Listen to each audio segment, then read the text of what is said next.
Hello guys, welcome to my first video. Like and sub. Let's get started. The young boy was currently on his bed under the throes of heat-induced agony as his entire body is racked with fever. His spiky blonde hair is matted with sweat as he tossed and turned as if suffering from a nightmare. The young boy's name was Uzumaki Naruto. Many would ask why such a kid is alone on his bed without anyone to care for him while he was sick. The answer is simple. Naruto is an orphan and is considered as the village pariah. Naruto grew up in Konoha alone, with only a few of its people showing him kindness and love. A major part of the population treat him like a pariah, with the rest are just indifferent to his existence. He grew up not knowing his parents, and all he got from the leader of the village, which he affectionately calls Gigi, that they both died the night of the Kyuubi attack, the night he was born into this world almost 8 years ago. After he was tossed out of the orphanage at the age of 5. The Sandaime Hokage bequeathed him the use of a rundown apartment at the western edge of the village, with a weekly allowance for food and supplies. He grew up alone since then, with only the Sandaime visiting him from time to time during his free time. Forced to grow up on his own, Naruto showed a maturity that shouldn't exist in an almost 8-year-old boy. He should be playing around with the other kids of the village without a care in the world. But the animosity of the villagers was passed down to their children. Thus young Naruto grew up shunned and alone, with only himself as company. Unknown to Naruto, he was the Jinchuriki of the Kyuubi no Kitsune, the nine-tailed demon fox, that attacked Konoha on the day he was born. But despite everything that happened to him, the hateful glares, the harsh words, the ridicules, and the occasional beating on his birthdays, he still retained his childlike innocence that he happily shows to those that he loves, dropping his mask of indifference and coldness that he usually wears in front of the rest of Konoha. While the child was tossing and turning in his sleep, deep inside his mind, another presence woke up from its deep slumber by the sudden sickness that racked the body of his container. The Kyuubi no Kitsune was confused. His millennia of experience did not prepare him for the sickness that suddenly gripped his vessel. No matter how much of his chakra he sends to his vessel's system to get rid or overpower the problem, it was continuously rebuffed as if an unknown force shielded his vessel's body from it, and no matter how hard he tried, which was exceptional in his case, nothing bore fruit.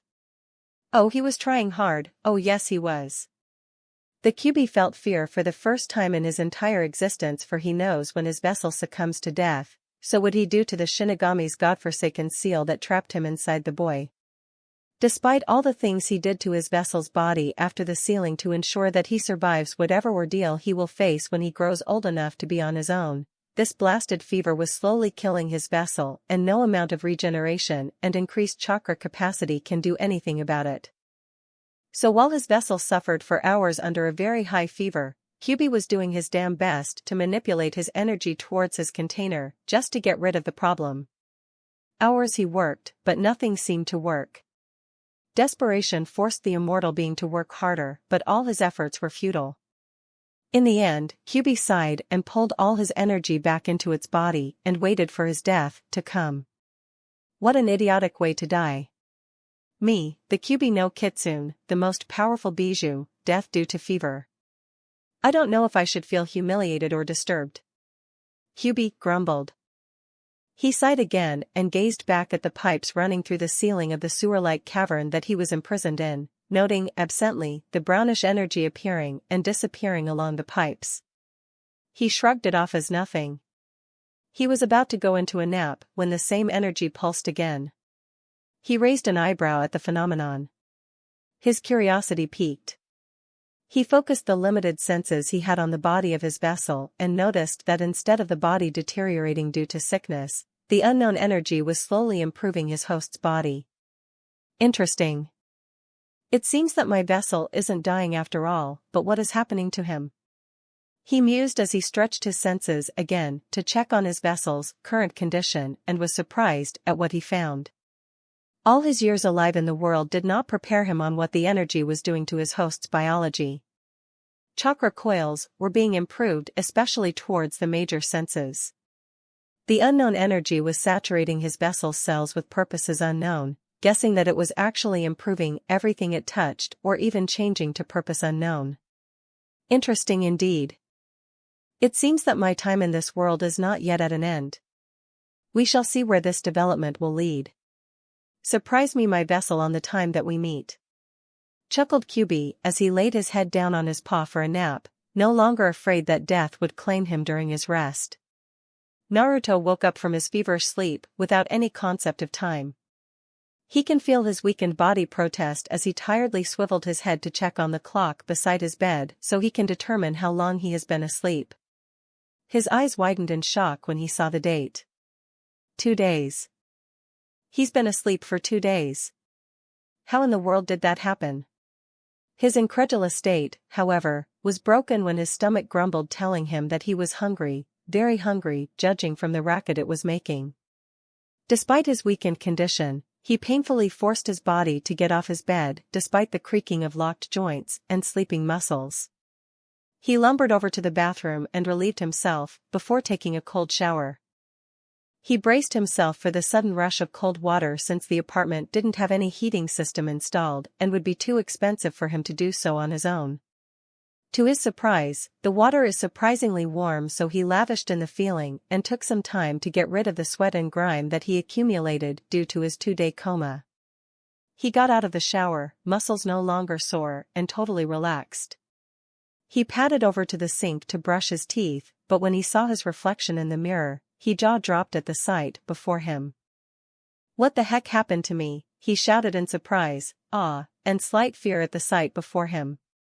He was surprised that his short and malnourished state was replaced by an athlete, noticeably better for someone his age, as if he was eating healthy and exercising his whole life. He was considered as the runt of the Shinobi Academy, being the shortest of his age group. But now, he was standing at least 5 feet 1 inch, very tall for his age group. He also noticed that his body is no longer displaying skin and bones. Sinewy muscles lined his body and is quite evident every time he flexed and stretched. Replacing his gaunt thin frame was a chiseled body that could easily make an athlete green with envy. He is now sporting a well-chiseled chest, ripped 6-pack abs, his biceps were well-defined even for someone his age. To be honest, he was happy despite the fact he could never figure out what happened to him. He was ripped and he loved it. Some might find it weird that his body suddenly changed overnight, but for him it was a godsend.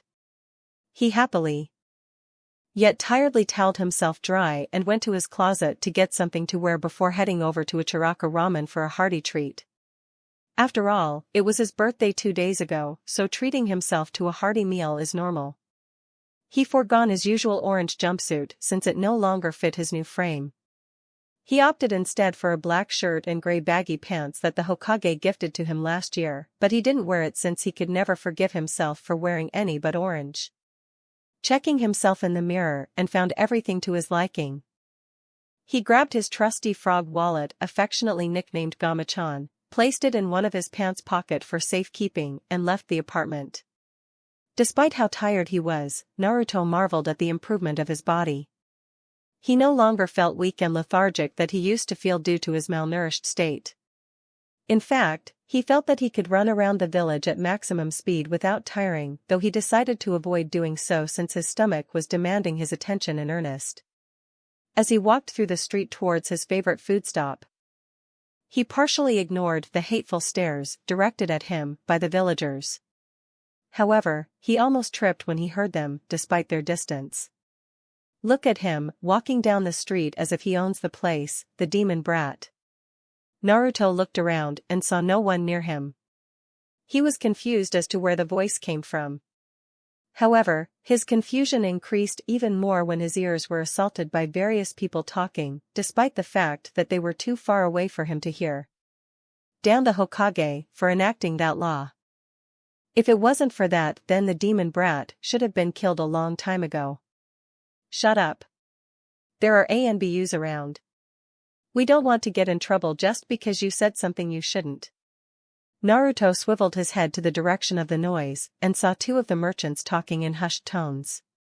He can clearly hear what they were saying, despite the fact that they were far away from him. Deciding to test his theory, he followed the rest of the noise to see who was speaking. I wonder if I should get an apple for my sister, a girl in front of a fruit stand was saying while checking out the selection of fruits in front of her. 10:10, don't forget to deliver the shurikens to the address that I gave you, said an old man to a girl in front of her with 2 buns on her hair.